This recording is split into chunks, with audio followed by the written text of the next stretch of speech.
Hey everybody, it's Kim, and I have one of those days where I've got a lot going on right before dinner time, so I wanted to get dinner cooking early. So we are making pressure cooker steak chili. The recipe comes in the little recipe and guidebook that comes with the deluxe multi-cooker. So we are starting here on the sear function, and I'm going to turn the dial. Whoops, have sear, hit that. I'll leave it on 22 minutes. It won't matter because we won't get through it. I'm setting my temperature to medium rather than high. And then when I hold in, it's going to start this and get it heating up for me. So I know it's going to be backwards for you, but I hope you can get the gist of what I'm doing. I'm adding in about a tablespoon of oil. Do you see how it squeezes and then it fills up here and you can see it? Actually measure it on the side. I have my basil olive oil in here. It has been so fun to just drizzle it on a salad and add a little bit of vinaigrette. I've started using the Rapid Prep Mandoline. I just started on the peppers so far. I have it set on the smallest julienne slice. So you can slice anywhere from 1 to 8, which is going to be less than a 1/16 of an inch, all the way up to 3/8 inch. I'm somewhere in the middle. And then it has a cross cut, so it's going to chop up my onions and peppers. So the peppers, I just have them cut into small little pieces, and I'll drop those in here. I have found that carrot sticks, pepper sticks, things like that, you can just drop into there. Let's go ahead and add our onion on top of that. And then we'll push it all down together because I want the onion on the smaller size too.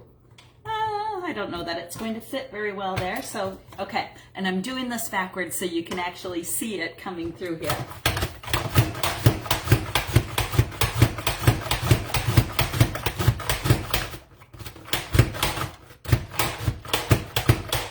Check that out. Pretty slick, huh?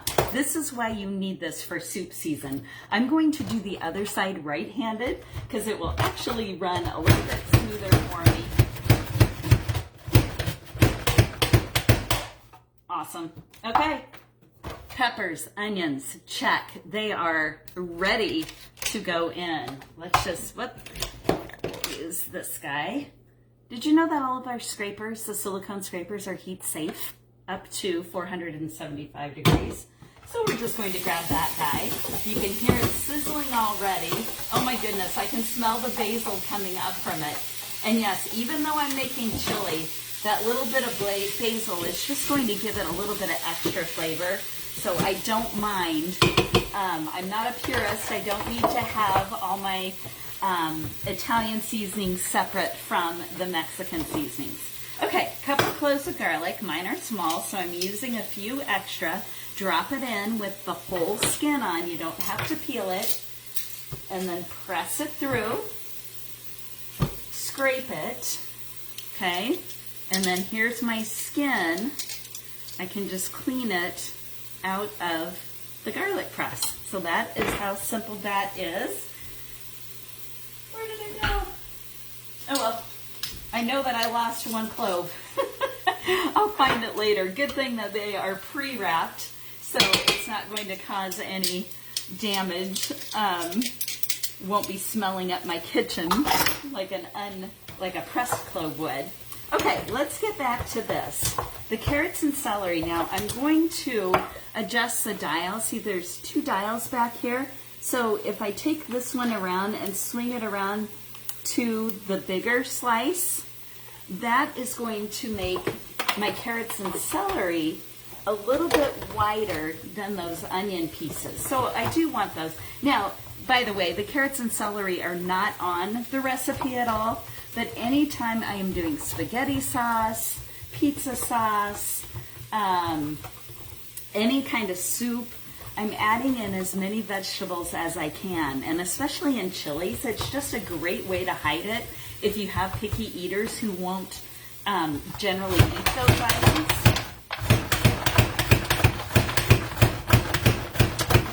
So you can see them kind of coming out the back there. We're just chopping these down, and these are all going to cook under pressure, so they're going to be infused with all of that great chili flavor. So the carrots, they aren't going to taste like vegetables anymore, and that's one of the best things about throwing them into soup, at least at my house. Okay, let's finish this up. All right, lots of good carrots and celery. Check out these pieces. Let's grab a couple here. You can kind of get a better idea of what we're making. Some of them are a little bit smaller, just depending on how how the carrot stick or celery stick went through the slicing part. Now, one of the best things about this is that it is dishwasher safe. So, your ingredients for this chili. Let's just give this a little stir here. Rather than using pre-canned beans, I am using 1 cup of dry beans that I already put the water in here just for ease, but the water is not a part of the actual recipe. You add 2 cups of water to your 1 cup of dry beans if you're using those so that they will cook up well. Then we have our chopped up steak, and I just used a round steak that I cut up into 1-inch pieces. I have, yes, this is how I roll. First time making this recipe, and I am changing it up because I had made tomato puree last summer, at the end of summer, when I was gifted a bunch of tomatoes. So I have about 1 quart of tomatoes. So rather than using tomato paste and a can of tomatoes, I'm just going to drop in the tomato puree. And all of my seasonings I already have set up here. So it is chili powder, cumin. I added Southwestern seasoning, salt and pepper, chili powder, cumin, and oregano, which I was shocked that they had oregano on this recipe. I thought I was the only one who added oregano to my chili. So we're going to dump that in, and I'm going to give that a little bit of a stir, and then I'll put my tomatoes back on top because they are just a chunk. Now, one of the things I could have done is preset this to start so that it finished up right before dinner, but since it is chili, it will automatically go to a warm setting, and I think chili is always better, like even the second day after you make it. So, and because I had that frozen chunk that I knew was going in, the thing about a pressure cooker, it will take a little bit longer to come to pressure when you have something frozen going in. So it can take anywhere on the short side, maybe 10 minutes to come to pressure. On the long side, 20 or 25 if you're putting frozen ingredients into it. So that will affect your outcome. And this way I know that it's going to be ready when we are ready to eat tonight. So I go back here. I'm going to hit cancel. And then let me just double check. I think on this one, I am going to soup. Okay. Get back to soup. You can see it's on high pressure. It shows me everything here on the screen. I'm going to hit yes.